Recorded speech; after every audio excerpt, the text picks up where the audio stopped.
Dear viewers, this year marks the 75th anniversary of the United Nations. One of the most remarkable achievements of the United Nations in the past 75 years has been its contribution to global poverty eradication. When the UN came into being, more than half of the world's population was living in extreme poverty.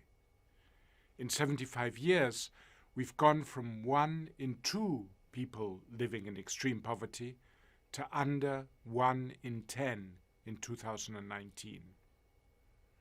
China accounts for a large part of this global achievement, but it's not yet the time to celebrate. 75 years after the founding of the UN, we are facing one of the greatest global challenges of our time. The COVID-19 pandemic has led to new poverty, the first increase in global poverty in decades. More than 150 million people have been pushed into poverty in this year alone. That is the equivalent of the population of 2 or 3 mid-sized countries.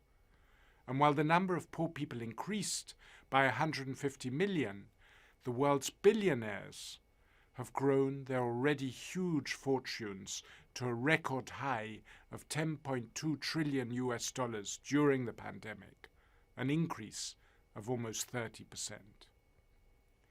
As we build back from COVID, we need to rebuild our economies to tackle extreme poverty and ever-growing inequality.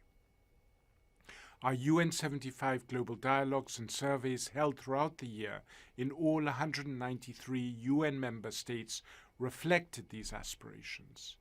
People around the world were remarkably united in their responses, calling for improved access to basic health services and education, better addressing inequality, tackling corruption, and also reversing the damage we are doing to our environment. China has made extraordinary strides in human development from its founding in 1949 and especially since the beginning of the reform and opening up in the late 70s. China is now sharing much of its experiences in poverty alleviation with the rest of the world and has been working closely with the UN system on South-South cooperation initiatives to promote lessons learned and best practices in developing countries. The UN Secretary-General has stressed some key actions required of all countries to reduce inequality and overcome poverty. First, we need to defeat the pandemic itself. We must continue to push for a massive expansion of access to tests, to treatment and support for a people's vaccine as a global public good available and affordable for everyone, everywhere, as soon as possible. Second, we need to address the growing inequality greatly exacerbated by the fallout from COVID-19. Inequality can undermine social cohesion and generate violence and conflict.